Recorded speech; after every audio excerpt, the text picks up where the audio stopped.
Got it. Hello again, everyone, and welcome back to the Frontline with Joe and Joe Pasillo. Usually joined by Joe Rossinello, but not today. I'm flying solo, so I'm going to see if I could get through it.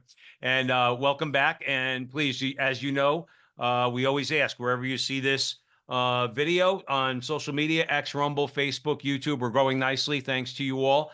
And thanks to our guests who are coming on and having great conversations like the gentleman we have here today.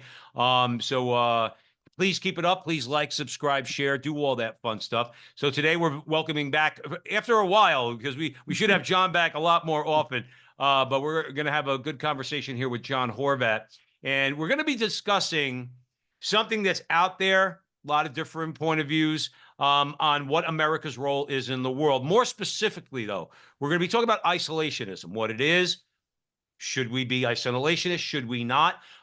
Maybe find a little bit more of a balance. All those things. We have the perfect person here to talk to us about it. So John Horvat, for those of you who are not familiar with him, many of you are.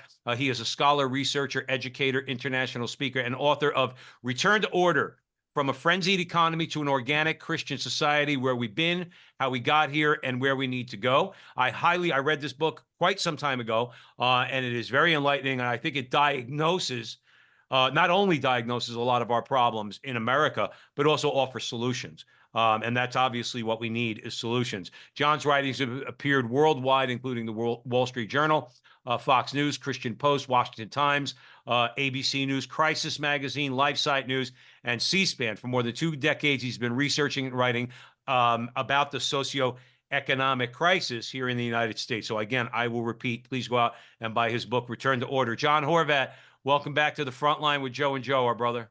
Always great to be on the show. No, absolutely. So yeah, Johnny, let's start with this. I mean, I think we're all guilty of it to some degree, the consuming public. We hear words, we think we know what they mean. Perhaps we're in the right direction. Maybe we're misled or getting the wrong information. Let's start with isolationism. Mm-hmm. What is it? Well, isolationism is the idea that, if from a national point of view, is that the nation should just sort of can and should, if it wants to just depart from the international scene, not to get involved in things as such. That we have enough problems of our own. Why do we need to get involved with others? And so let's just walk off the stage. And that is one of the way. Another aspect of isolationism is non-interventionalism. That is to say, I don't want to intervene in any type of situations outside of the national interest. So that is vaguely what we mean by isolationism. So let me ask you this, and we'll get to America and where we are right now in relation to isolationism. What are some of the? I'm gonna give you a broad question here. What are some of the dangers of both being too isolationist, but also on the other hand, maybe being, or if you agree, that sometimes America in particular, I think, gets too involved with the affairs of other nations? Where's the balance in your mind? And if you could, point out the dangers on both sides. Okay, yeah, it is a very controversial issue. That's one of the reasons why I'm speaking about it, is because, and I'm speaking about it from a Catholic perspective. And the Catholic Church actually even has a position on non-interventionalism and not so much isolationism. It's a more recent term. But I'll give you a little background. Isolationism has sort of a analogy with individualism. And the idea of individualism is I can pretty much take care of myself. I don't need to get involved with other people. And I am the center of my own world, and I don't need others to be involved with other people's worlds unless I consent to it. And the church is very interesting in that regard, because it says that an individual of his own needs other people. We need other people for our salvation, for to work out our difficulties, our shortcomings. That if we isolate ourselves from society, we mutilate ourselves. We don't take advantage of those resources that are needed for our salvation and for our sanctification.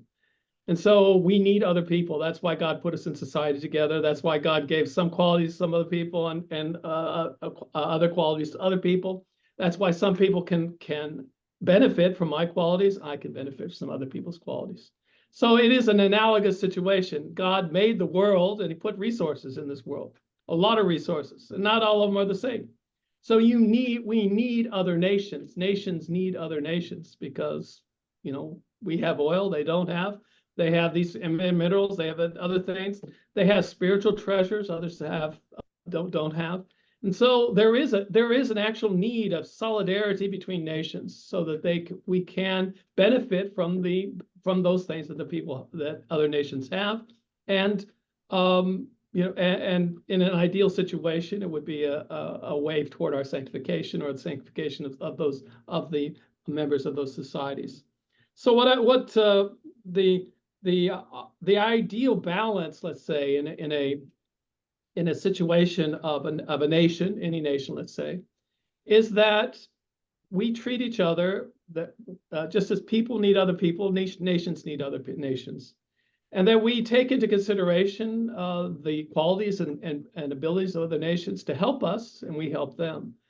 And not only just because we're Americans and they're English or they're different nationalities, but also because from the very point of view of if we're humans, they transcend the borders. Certain human rights and human needs transcend borders. That you say, well, I'm not going to allow this happen because these people are human and they should not be treated as they're being treated in that country.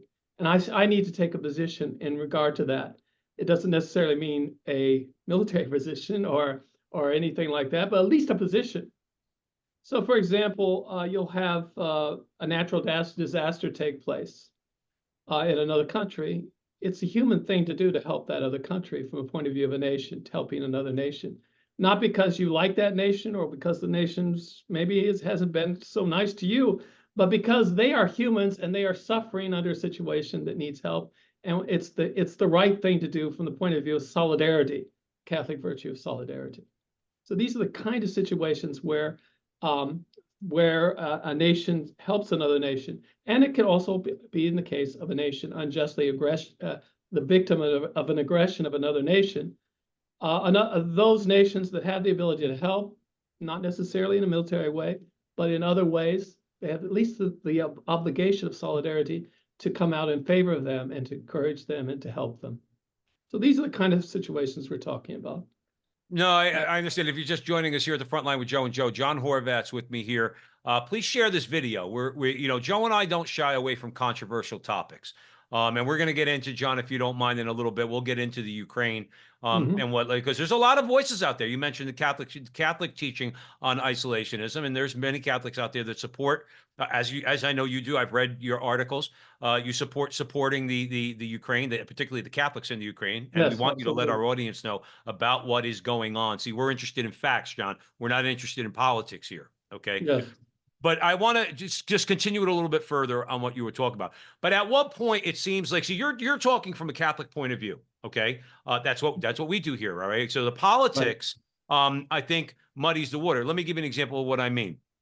You have, if you let's look at our political parties in my lifetime. I'm 56 years old, okay?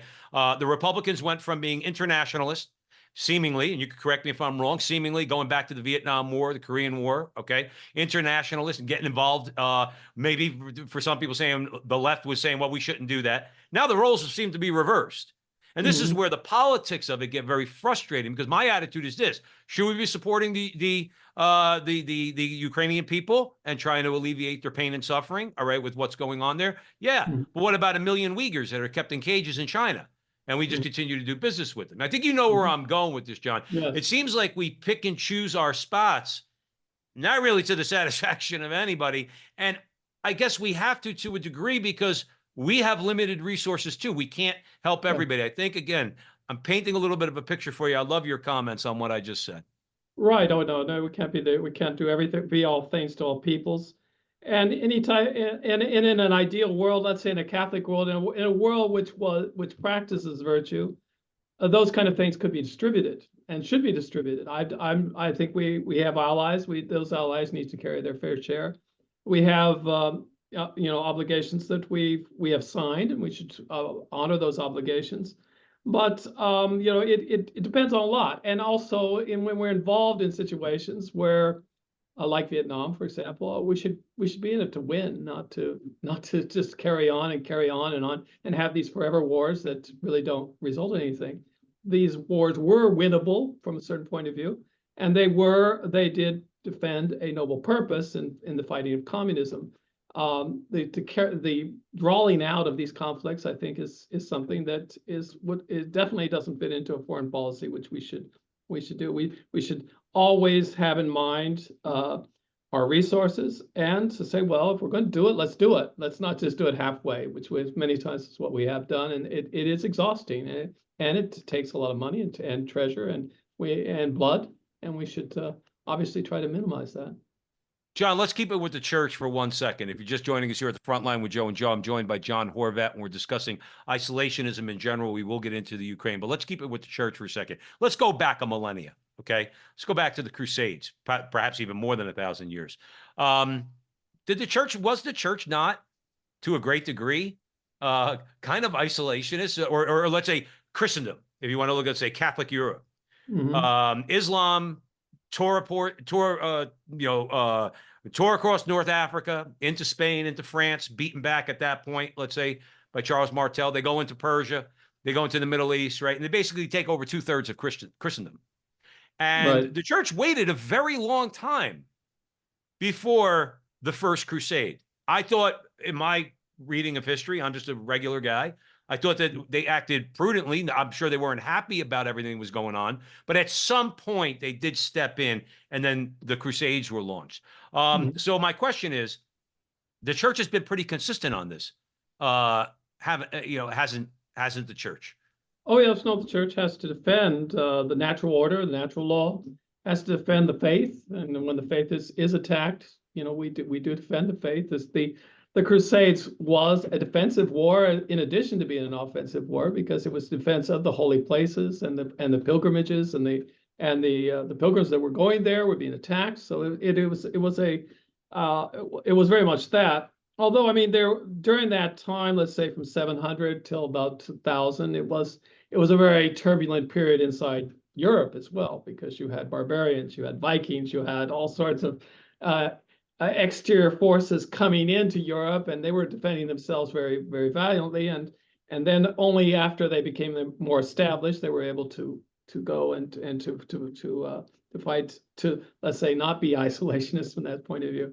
But the church is, one of the things that is very interesting is that the church recognizes that when injustice takes place, you need to somehow address that injustice, whether it be on an individual level or even on a national level.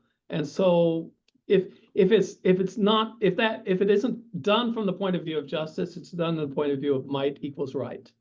And the biggest fellow wins. The one who has the most punch, the most power, is what wins. Only when you have a principled opposition towards the tyranny, that's when you get into principles that the church has defended. And it's very interesting that Pius IX in the 19th century, he published something called the Syllabus of Errors. And one of the errors is non-interventionalism. He says the church does not condemns the idea of non-interventionalism, where another power can go into another place and simply, to destroy the human rights of those people in those areas. And so, and the Vatican was one of the victims, of course, of that, with the taking of the papal states, and a lot of the internal politics were taking part in the Napoleonic wars and the other wars that were destroying the church and destroying church property all throughout Europe. So, we have the right to self-defense. We have the right to. We also should defend justice, the justice that's in normal relationships with others.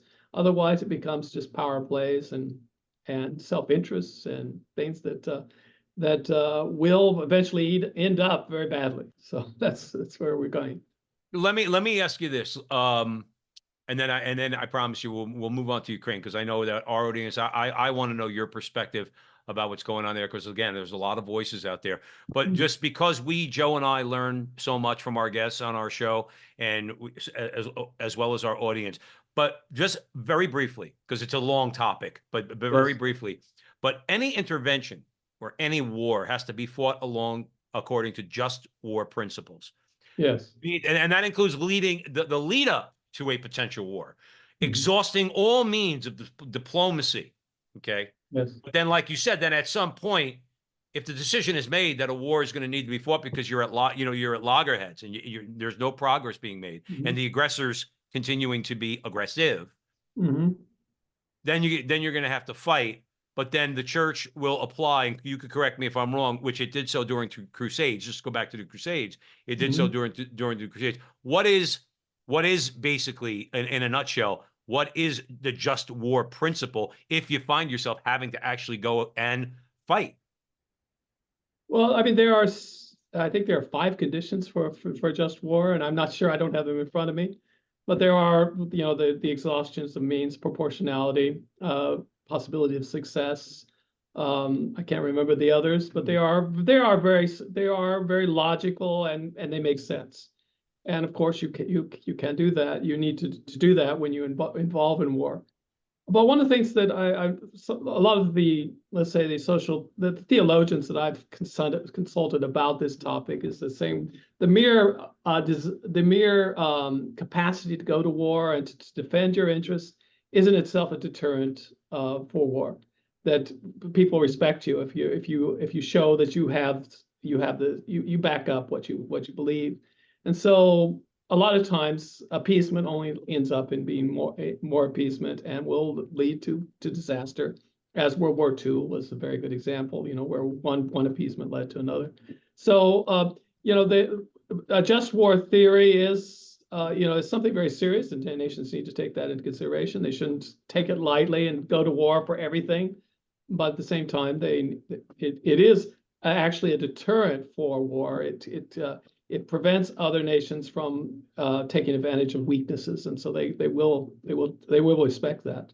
And correct me if I'm wrong. After World War II, and again, we're talking about America, so not exactly a Catholic nation, but nonetheless, I would think, and again, correct me if I'm wrong, the Marshall Plan was actually an example of what the church, or I'm not saying that Marshall, was following just war principles, but perhaps we were, because we rebuilt Germany.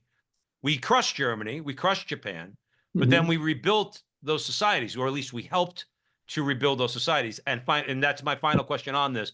That is also an example of the, let's say, the resolution or denouement, if you will, of a just war having been fought. But then you show mercy and compassion for those who basically have been ravaged.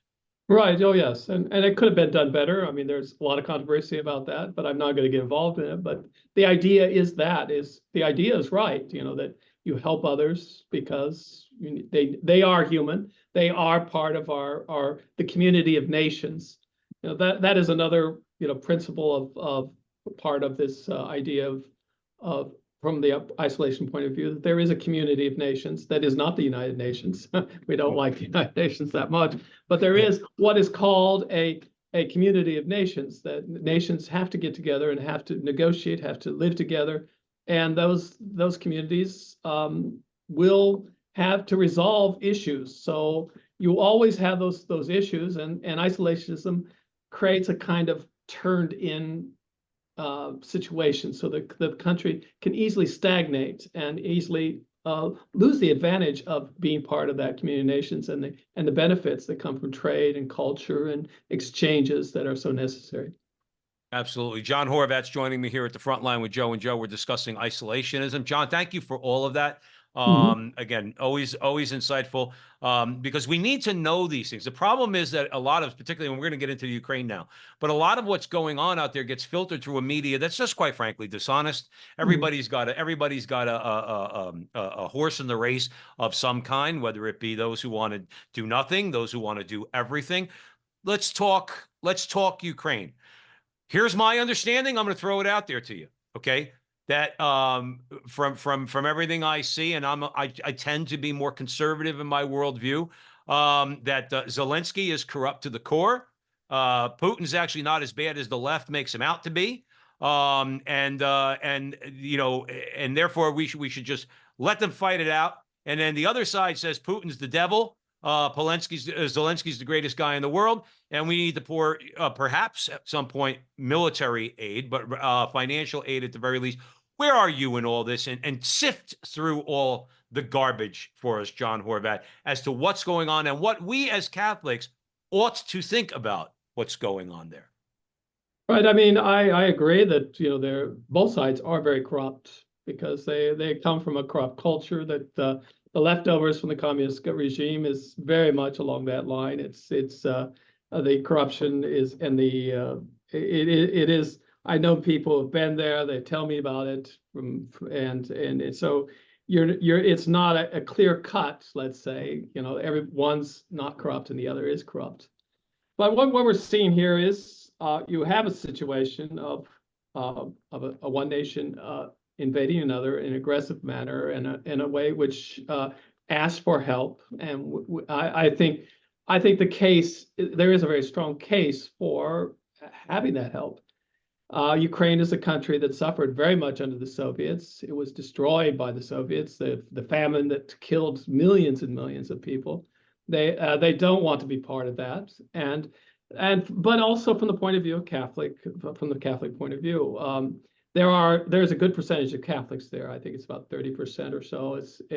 But under the czars, the Catholic Church was very, very much persecuted, even to the point very much persecuted. Under the communist regime, it was suppressed, and the Catholic Church had to go underground, and so there was no Catholic Church in Ukraine. Only after the fall of the Berlin Wall, the underground church started to repossess their own churches, and prospers. They prospered very much. They prospered very much, and so from the point of view of just the present war, there are a lot of statements from the Putinist officials where they say they first of all don't recognize the existence of Ukraine as a country. They say it is part of Russia, so they don't want to recognize it as a country. And second of all, they say, well, this church has no right to exist, and so they will suppress the Catholics, and they are attacking the Catholic churches that are in the present war, and in the occupied territories where they have taken over, there are no priests there. That's what the bishop has said. The bishop said, I have no priests in those occupied territories. They have been captured. They have been thrown out. So that in those vast areas, which are large areas where there were Catholic churches, there are no Catholic churches. So you have, in this situation, we as Catholics should at least sympathize with the Catholics that are being persecuted, and the bishops are saying, please help us. They are very, very concerned about the future of their church.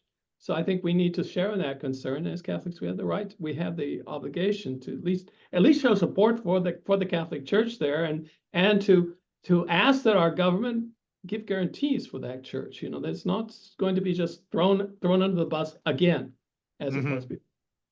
And what is the Ukrainian government stance on the Catholic Church? How has the Ukrainian government treated Catholics and the Catholic Church in general in the Ukraine? No, there's no problem there. There's Orthodox Church there, but there are two Orthodox churches. One is linked to Moscow, and the other is a Ukrainian native type Ukrainian church. And they have the native Ukrainian church, but they do have a problem with the Moscow aligned church, and they have put through legislation saying that these churches no longer operate because they are being part of the war, and they make a pretty good case. And they're not suppressing those churches. They're actually just saying, well, all you have to do is take away that alignment and align with somebody else. But you can't continue in this present situation where we're in a war, and there are cases where there has been they have got together with the Moscow and helped the Moscow side. So I don't think that's pretty much the way the situation is there now. And finally, John, and please share this video wherever you're watching it. Joe and Joe, Frontline with Joe and Joe. We have John Horvat. We're discussing isolationism to Ukraine. Let's stay on Ukraine for a sec, John. What do you see happening? Or what would you like to see happen based on everything you're saying, based on isolation, based on, the whole conversation? What do you think is the best way forward, particularly for America? Well, I mean, usually when you work in cases of appeasement, it's usually turns out worse when you appease, and it's also much more expensive when you appease, and it's a lot cheaper when you stop it in the bud. But what you see here in the case of Ukraine is not just Ukraine against Russia against Ukraine, but you have alliances. You have alliance with China, you have alliance with Iran, you have alliances with North Korea. You have all these people getting together against Ukraine. So Russia, China, and Iran are all very anti-Catholic. I mean, they hate the Catholic Church. Even the Orthodox, they are hostile to the Catholic Church. They don't like the Catholic Church. And so if we are Catholic, we would say, well, we don't want these people, all this alliance, to win. We would want the Ukraine to win. We want them to maintain their sovereignty and allow the Catholic Church to prosper. And the Catholic Church has been growing a lot in Ukraine. It's much better. I mean, there was a whole diocese of Orthodox or eparchy, whatever they call them, that converted to the Catholic Church just 2 or 3 years ago. The whole diocese changed. Really? So the church there is very much respected because the Orthodox churches in Russia were in cahoots with the KBG and the KGB, and they were known to be in cahoots with them. So they didn't have a lot of respect from the ordinary people. And so in Ukraine, the Catholic Church has a lot of prestige, has a lot of ability to spread, and it has come back a lot since the fall of the Berlin Wall. Excellent. Thank you for that, John. John, please give our audience any final thoughts, if you don't mind. Well, I think I think we need to, from the point of view of isolationism, it is a controversial subject. We have paid a lot into the system. I'm not denying, and many times our influence has been not been beneficial especially when we promote abortion and homosexuality and transgenderism. I'm obviously not for those kind of things. Our influence, I'm absolutely against our influence being used for that. And so it is a balance. We need to take a balanced anti-isolationist stance that we are part of a community of nations. We have certain obligations as part of that community of nations. Nations need other nations. We cannot just be, it cannot be the Benedict option writ large. It has to be something more. We should use our influence to help the world and not to go against it. Absolutely. John, where can our audience find out more about you, TFP, all of it? There are 2 websites. The first one is tfp.org, www.tfp.org. And my own website about the book, Return to Order, would be www.returntoorder.org. So there you can find a lot about what we're talking about. John Horvat, as always, it's a pleasure talking to you. We haven't spoken to you in a while, so we got to make sure we get you back here a lot more of it. But again, you've given us a lot to think about, okay? Because one more time, hate to sound like a broken record, if you're getting all of your information, especially from the mainstream media, okay, especially from the political parties, you're not going to get the whole picture. That's just the way it is, okay? Yes. So I'm glad and very, very grateful that you came on, and at least in a short period of time, sifted through some of these things. Thanks again, John. Right. You're always welcome back here anytime, brother. Okay, very good.